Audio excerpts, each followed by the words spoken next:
জয় হিন্দ। আজকে আমরা জানবো যে রক্ত কিভাবে জমে বা একে ইংরেজিতে বলে ব্লাড ক্লটিং।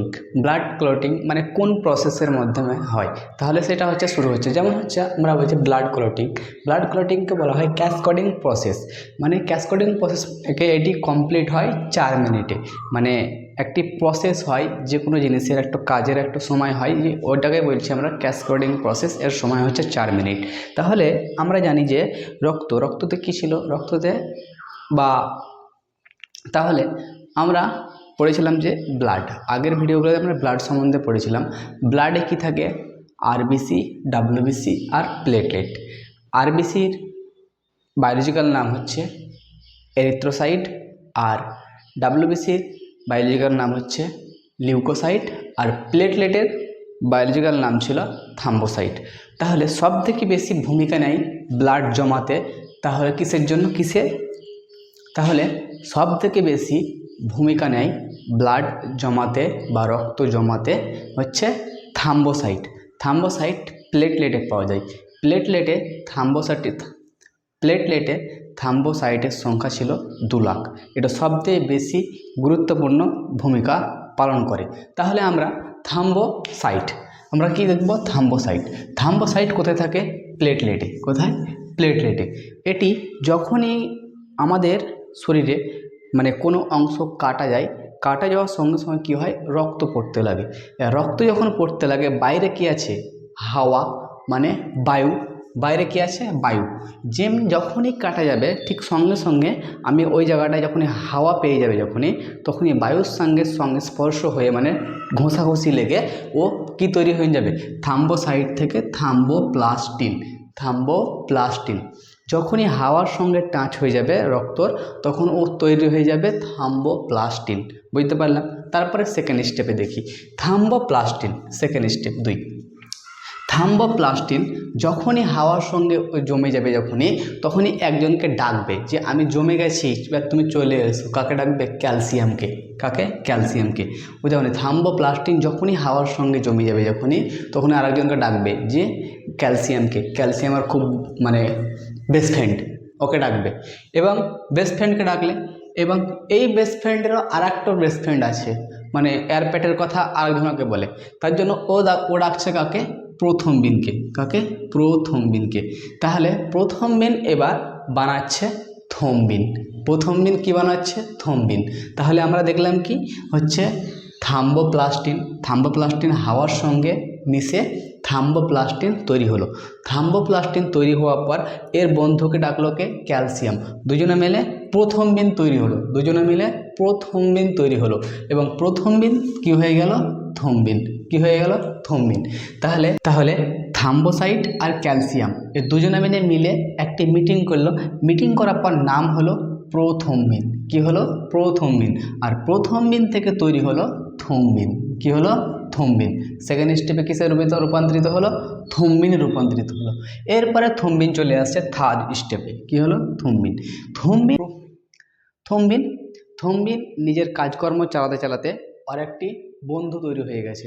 ওই বন্ধুর নাম হচ্ছে ফাইব্রিনোজেন। তাহলে এবং প্রথমবিনের বন্ধুর নাম কি হচ্ছে? ফাইব্রিনোজেন দুজনা মিলে কি তৈরি করে? এই বন্ধু দুজনা মিলে যে কাজ করার পর যেটা তৈরি হয় সেটা হচ্ছে ফাইব্রিন।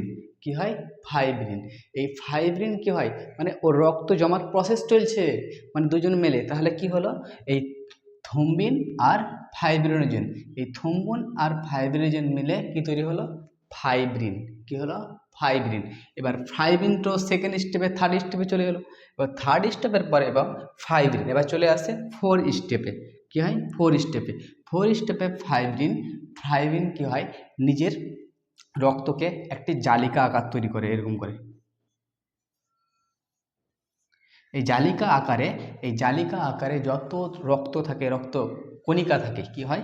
রক্ত কণিকা, আমরা কার্পালস বলি। যত রক্ত কণিকা থাকে সবকে ছাঁকতে শুরু করে। এখানটায় এসে যখন ছাঁকে, তো এখানটায় এসে ডাব্লিউবিসি এটকে যায়, আরবিসি এটকে যায়, প্লাজমা, প্লেটলেট এটকে যায়। তাহলে এই জালিকা বা জালের মধ্যে সব রক্ত চলে আসে। রক্ততে কি থাকে? এই জালিকা আকার তৈরি করে কে? ফাইব্রিন। এই ফাইব্রিন এই জালিকা আকার তৈরি করে। এই জালিকা আকারে যত রক্তকণিকা থাকে, রক্তকণিকায় কি থাকে, আরবিসি, ডাব্লিউবিসি, প্লেটলেট, আস্তে আস্তে এই জালিকাতে আটকে যায়, নিয়ে কি হয়, এর রক্ত জমাতে সম্পূর্ণ হয়। যেমন কিসে, আরবিসি, ডাব্লিউবিসি, প্লেটলেট নিয়ে কি হয়, রক্ত জমা কমপ্লিট হয়। এই প্রসেসের মধ্যে কি হয়, রক্ত জমা কমপ্লিট হয়। এরপরে বাকি একটু তথ্য আছে নেক্সট, মানে এরটা চাইলে স্ক্রিনশট নিতে পারো। তো আমরা রক্ত জমার প্রসেস তো দেখলাম, তাহলে এবার একটু শর্টকাটে জেনে নিই কোন জায়গা কী থেকে তৈরি হয়। তাহলে আমরা যে বলছি এটা হচ্ছে যে ক্লটিং অফ ব্লাড, মানে রক্ত জমার প্রসেস। তাহলে একে বলি আমরা ক্যাসকেডিং প্রসেস। এটি প্রায় 4 মিনিট সময় লাগে। কত মিনিট সময় লাগে, 4 মিনিট। কোনো জায়গায় যদি কেটে যায় তো রক্ত জমতে কতখানি সময় লাগবে, 4 মিনিট। এবার যে আমরা দেখেছিলাম যে রক্তকণিকা, রক্তকণিকাকে আমরা বলি কার্পালস। তা কার্পালসের মধ্যে কী কী থাকে, আরবিসি, ডাব্লিউবিসি আর প্লেটলেট।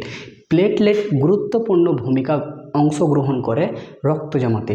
তাহলে রক্তকণিকার মধ্যে কোন অংশ বেশি গুরুত্বপূর্ণ, তাহলে হচ্ছে প্লেটলেট। প্লেটলেটের মধ্যে কি থাকে, থাম্বোসাইট। তাহলে কি থাকে, থাম্বোসাইট। থাম্বোসাইট অত্যন্ত গুরুত্বপূর্ণ, রক্ত জমাতে সবথেকে বেশি ভূমিকা নেয়। বুঝতে পারলাম আমরা। তারপরে আমরা সেকেন্ড স্টেপে চলে আসি। তারপরে চলে আসি আমরা প্রোটিন, যে কোন প্রোটিন অংশগ্রহণ করে। তাহলে হচ্ছে যে প্রোটিন, এটা হচ্ছে প্রোটিন। প্রোটিন নাম হচ্ছে যে একটা হচ্ছে ফাইব্রিনোজেন আর একটা হচ্ছে প্রথমবিন। হচ্ছে যদি বলে রক্ত জমাতে কোন প্রোটিন অংশগ্রহণ করে, তখন হবে ফাইব্রিনোজেন আর প্রথমবিন রক্ত জমতে অংশগ্রহণ করে। বুঝতে পারলাম। তারপরে চলে আসি যে কোন ধাতু থাকে। কোন ধাতু আমরা কি পড়েছিলাম, ক্যালসিয়াম।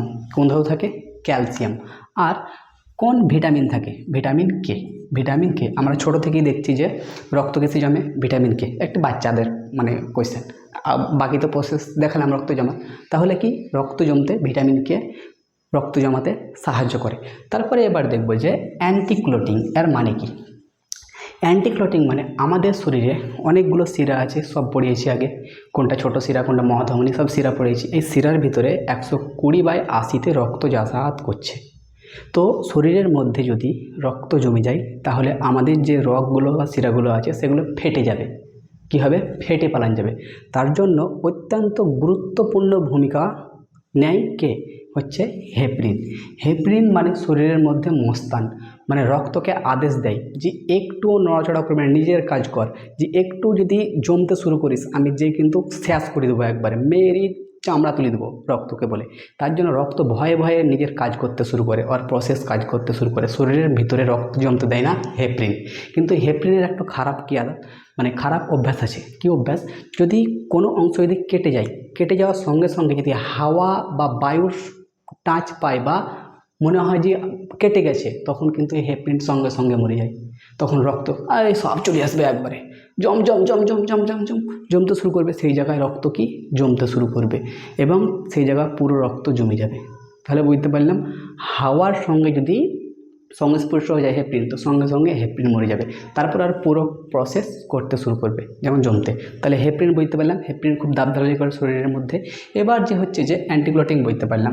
এবার যে আমরা দেখি যে হাওয়া, যে হসপিটালে দেখি যে সেলাইনে যখনই কাউকে মানে স্যালাইন দেয়, ওই স্যালাইনের বোতলটা একটু থাকতে ফেলে দেয়, কারণ স্যালাইনের বোতলে অনেক হাওয়া থাকে। ওই হাওয়া যদি শরীরের ভিতরে চলে আসে, তো রক্ত ভিতরে জমতে চালু করবে। তার জন্য একটু থাকতে ওকে ফেলে দেয়। বা ডাক্তাররা যখন কোনো কিছু ইঞ্জেকশন করে, তখন একটু বাইরে করে ফেলে দেয়। তখন আমরা দেখি, তখন মনে হয় যে আমার ওষুধ বা ইঞ্জেকশন নষ্ট করে দিচ্ছে, কষ্ট করে কিনতে হয়েছে, কিন্তু আমার ভালো লেগে করছে। যদি ওইখানে যদি একটু হাওয়া থাকে, আমার শরীরের মধ্যে ইঞ্জেকশন করে দেয়, তখন যে জায়গায় করে দেবে সে জায়গায় ফুলে যাবে, প্রচণ্ড ব্যথা করবে, মা গো বাবু করে যখন চিল্লাও তখন পরে। তার জন্য ডাক্তাররা ফেলে দেয়। এটা আমাকে নিজে থেকে দেখতে হবে, ডাক্তার ফেলছে কি ফেলে না, হাওয়া আছে কি নাই দেখে নিতে হবে আমাকে। আমার দেখলে পরে আমারই ভালো, কারণ আমার ব্যথা করবে না। বুঝতে পারলাম আমি। তাহলে ডাক্তাররা কিসের জন্য ফেলে, ভিতরে যেমন হাওয়া না যেতে পায় তার জন্য। বুঝতে পারলাম। এরপরে যা চলে আসছে, যেমন হচ্ছে যে এর মধ্যে যে আমরা যে পড়লাম যে ফাইব্রিনোজেন, প্রথমবিন কোথায় তৈরি হয়, বা হেপারিন কোথায় তৈরি হয়, এটি লিভারে তৈরি হয়। কোথায় তৈরি হয়, লিভারে তৈরি হয়। তাহলে ফাইব্রিনোজেন আর প্রথমবিন আর হেপারিন কোথায় তৈরি হয়, লিভারে তৈরি হয়। বুঝতে পারলাম। এবার কিছু রোগ দেখে নিই। যেমন কোনো কিছু বা কোনো স্থান যদি আমার কেটে যায়, এই জায়গায় যদি কেটে যায়, যদি রক্ত না থামে, তো ওই জায়গায় ওই রোগটাকে বলে হিমোফেলিয়া। ব্রিটেনের মহারানী এই রোগ মানে শুরু হয়েছিল, ওকে বলবো আমরা হিমোফেলিয়া। ব্রিটেনের মহারানী কোনো জায়গায় যদি কেটে যেত, তো ওই জায়গায় রক্ত জমতো না বা থামতো না, তাকে আমরা কি বলবো? হেমোফেলিয়া। আর শরীরের মধ্যে যদি কোনো অংশ যদি জমে যায় রক্ত, তাকে বলবো আমরা হিমোটক্স। কি বলবো আমরা? হিমোটক্স। আর মাথার মধ্যে বা ব্রেনের মধ্যে যদি কোনো রক্ত জমে যায়, তাকে বলবো আমরা নিউরোটক্স। তাহলে পুরো রক্ত জমার প্রসেস বুঝতে পারলাম আমরা। আশা করছি এর পরের নেক্সট ভিডিওতে ব্লাডের সেকেন্ড মানে পার্ট, এর পরের পার্ট আপলোড হবে। জয় হিন্দ।